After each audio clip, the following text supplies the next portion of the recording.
o Wagner Ribeiro ontem falou uma besteira. O Lelê no começo já falou aí de que o Endrick jogaria amanhã, enfim. Bom, ele se portou como um porta-voz, como empresário, representante do Endrick. E aí o André Galvão, gente boníssima, o responsável por dar a notícia ao mundo, inclusive a mim, da minha demissão, mas gente boníssima de primeira, um cara que eu tenho um carinho também, conheço recentemente, mas muito do bem, muito gente boa, noticiou isso. E aí o Endrick virou, obviamente, a notícia do momento, e o Endrick veio e respondeu: como assim? Meus representantes são meus pais e a TFM. Só eles conhecem e podem falar sobre meus planos. Nunca visitei o PSG e o Milan. Não tenho data de estreia marcada, nem de saída. E nunca estive tão feliz no Palmeiras. Não acreditem em tudo que ouvem por aí. Entre aspas, né? Isso foi o que foi dito de forma integral pelo Endrick, que está aí na tela para vocês, porque o André Galvão tinha citado Wagner Ribeiro, empresário de futebol representando o Endrick, acabou de afirmar aqui aí, o nome da exposição é esse, Brasil Futebol Expo, que acho que ele agora sábado, entre aspas, acho que ele vai estrear agora sábado. Vem para nós aqui, diretor. Lelê, é um absurdo, né? O cara se postar... o que passa na cabeça de um cidadão que ele vai dar uma palestra em que os olhos do mundo estão voltados para aquela palestra? Ele é um empresário bem-sucedido, de bastante jogadores importantes ao longo da história. O cara dá uma declaração dessa. Isso, para mim, Lê, mostra na mão de quem o futebol brasileiro ficou aí por mais de 10 anos, porque ele, em determinado momento, com o pessoal do Juan Figuer ali, dominaram o cenário nacional, né? Junto com Kia Jorabichian, e aí aconteceu em muitos campeonatos. Isso mostra o quanto o Brasil ainda está atrasado, porque a coisa de 10 anos atrás, esse cara comandava o futebol brasileiro.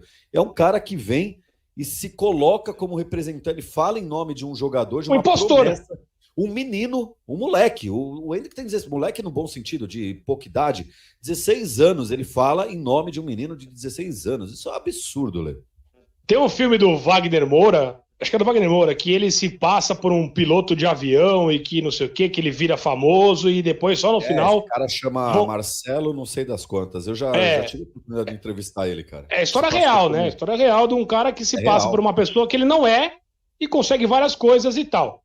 E olhando essa situação toda, eu fiquei olhando e falei, mas o cara ele é convidado para uma palestra no maior evento de futebol da América do Sul, diante de centenas de pessoas, ele senta numa cadeira e fala como se ele fosse empresário do jogador. Como se isso não fosse chegar até o Endrick, como se isso não fosse chegar até o pai do Endrick, ao Palmeiras e às pessoas mais próximas do jogador. E aí a gente fala, como é que você vai desconfiar ou duvidar da palavra de um cara nessa situação? O cara senta lá, convidado da CBF, um cara renomado entre os empresários de futebol. Eu tô com o Endrick aqui, acho que ele vai jogar no sábado, eu tentei levar ele pro Corinthians, pro São Paulo, mas os clubes... Como assim? Tipo, por quê? Qual foi a ideia dele de fazer isso?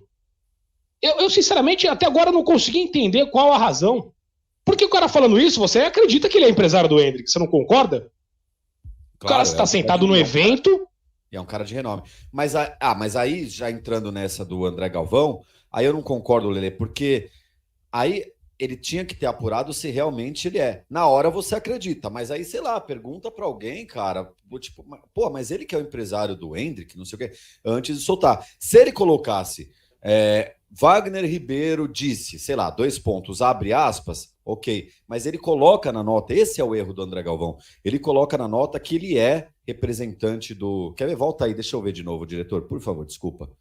Eu acho que a chavinha... ele coloca como representante, sim. O vacilo aqui, ó. Representando o Endrick, acabou de afirmar aqui no Brasil Futebol Expo. Se ele não coloca isso, tá ok. Ele tá reportando o que um cara que tá palestrando lá, um empresário do futebol, disse. O problema é que ele coloca que ele tá representando o Endrick. Esse foi Mas você não concorda? Mas você não concorda que o pior nessa história é o cara que tá se passando pelo empresário, não o cara que reporta. Não é ele, assim, tudo bem, exatamente, é o sofá. Ele poderia perfeitamente ter... Porque senão, vamos supor, a gente vai numa coletiva, vou dar um exemplo aqui, do Abel Ferreira. Aí o Abel fala, eu trabalhei nas categorias de base, não sei do que, piriri parará, e a gente tá lá escrevendo. O Abel acaba de falar que trabalhou nas categorias de base e tal, aí o cara fala, mas ele não trabalhou nas categorias de base. E aí vai culpar o cara que transcreveu o que ele falou do que propriamente o cara que tá falando. Então somente isso que eu coloco. É de fato, o que você falou tem sentido. Mas eu acho que nesse momento, você duvidar e você... Ah, não, peraí, mas ele é mesmo... Porque eu já tinha ouvido algumas entrevistas anteriormente do próprio Wagner Ribeiro, inclusive quando o Endrick dá entrevista para o Marca da Espanha, quando o Endrick dá algumas entrevistas para a Europa, que o Wagner Ribeiro estava por trás dessas entrevistas. Para cá ele não falava, mas já falou pro AS lá de Madrid, falou pro Marca, falou para o Le Parisien, para esses jornais que a gente sabe que esse cara tem trânsito, tem liberdade de entrar e sair. Mas daí você... É o que eu falo, né, cara? Você desconfiar da palavra de um cara renomado, você não vai desconfiar, você vai... Bom, o Wagner Ribeiro acaba de falar, o empresário do jogador, talvez o termo foi errado, mas eu faria a mesma coisa. Eu, sinceramente, se eu estou no lugar dele, eu não ia imaginar que o Wagner Ribeiro... Putz, mas será que ele é o empresário do... Você tá acreditando no cara, velho. Você tá... E culpar o cara que coloca do que ir pra cima do impostor que tá falando as inverdades, isso pra mim é que não cabe. Ele foi, nesse caso, um porta-voz daquilo que o cara tava falando. Não é a opinião dele, ele não colocou nenhuma opinião ali. Não, acho que ele foi inocente em colocar isso, em acreditar no que o cara tá falando e colocar que o cara era representante. Vacilou nisso. Mas não que errou, não que cometeu um absurdo e que foi sacana. Muito longe disso. Só teve esse vacilo aí. E concordo.